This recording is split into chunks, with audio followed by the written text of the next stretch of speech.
Hello everyone, this is FlamingCereal, and welcome to yet another Skyrim guide. This one will show you 2 ways to make pretty good money, and there are pretty much there are a few requirements, but none that you have to be a high level for.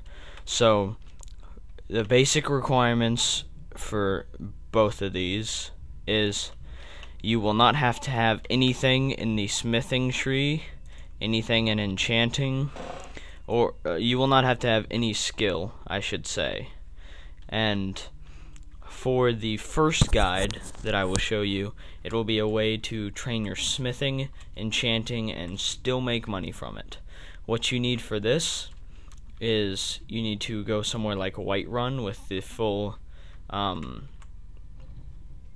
place for, or the full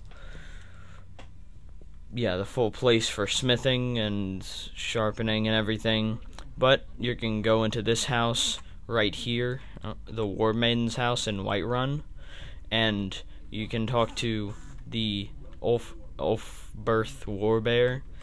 You can buy the iron. Oh no, that's mine. You can buy his iron ingots, you can buy his iron ore, you can buy his leather, everything you really need. I don't have very much iron. And you can also talk to his assistant or whatever, and she will also sell you iron ore, but I've already bought hers. So what I'm going to show you here is you need to make iron daggers, and this will give you smithing anything will give you the same amount of experience, I think. For me, this doesn't really matter, but for you, this is the cheapest way, and you actually make money from it. Now, right now, you can go and take your iron ore and make iron ingots, but for a later, or for the second method, you're gonna need iron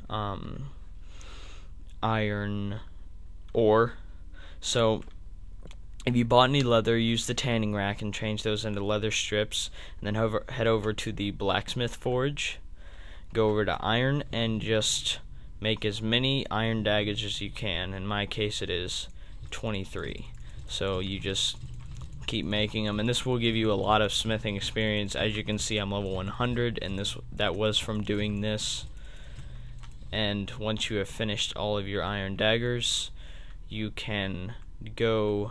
Hold on, let me check real quick and make sure that I have something to do this with. Yes, I do. So, as you can see right now, just a plain, regular old iron dagger is... Oh, where is it? Hold on. Is 10 gold.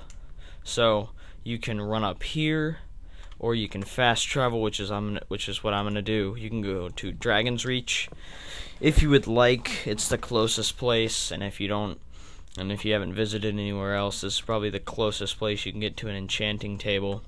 So I would recommend Dragon's Reach. Okay, so once you get inside Dragon's Reach, you can run over here into the Farengar's room, use the Arcane Enchanter. Now what you're going to need is a Turn Undead enchantment, at least for the best results. You can do stuff like frost damage and fire damage, but for the most money, you're going to need a Turn Undead weapon, or a disenchantment. So you're going to want to use that, and make sure to use the max. Even though you don't have a lot of charges for it, it's still the max results possible. And then select your iron dagger, and as you can see right now it says 746, but that's not true. It would be true if I had a grand soul gem, but you're going to use the petty soul gem, and you can see 416, so that's 406 more than it cost for just a regular iron dagger, and that also trains your enchanting. Some good places to get some soul gems are at the College of Winterhold. Go look around in the rooms, and you can find a bunch of soul gems. And then once you've taken all of those, you can also talk to the people in the college and buy any soul gem. In order to make profit for this, you need to buy iron ingots or ore, leather or leather strips, and the soul gems, unless you happen to find a lot of them. So it's best to buy them for less than 100, and you'll still make profit. Now, and I will show you selling them at the end of the video. The second method, you're going to need iron ore.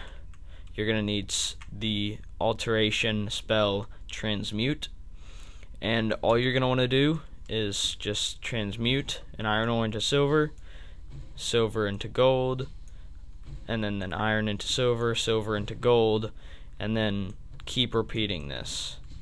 Iron into silver, and then one more time should give us our third gold ore. And gold ore. Now we can go into here. I have one gold ore left over from last time, so I can make 2 gold ingots. Ingots. And then you can head over to the blacksmith forge, go down to jewelry, and you have 2 choices. You can make gold necklaces, or you can make gold rings. 2 gold rings or a gold necklace. I prefer to make gold rings, usually because you get 2 of them, and that ends up being a higher price.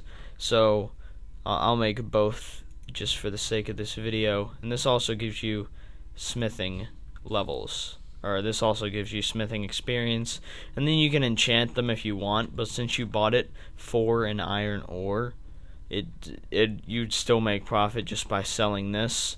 I'm gonna wait for a little bit so that I can sell it in the morning, so I will be right back.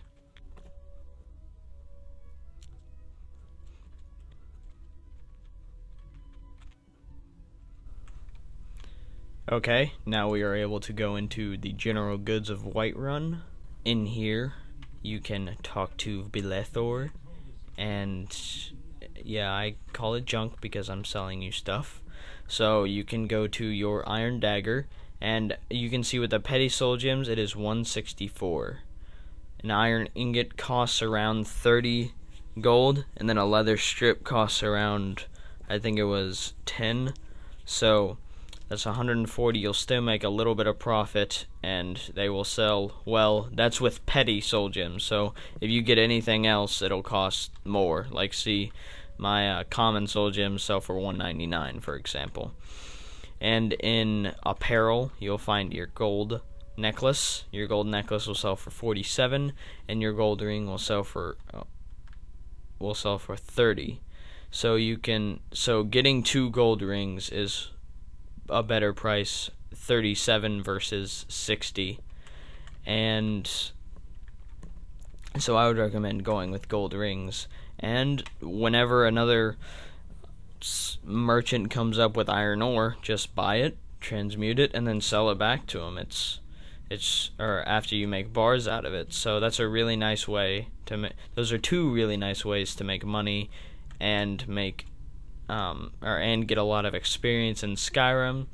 So I hope you guys enjoyed this video.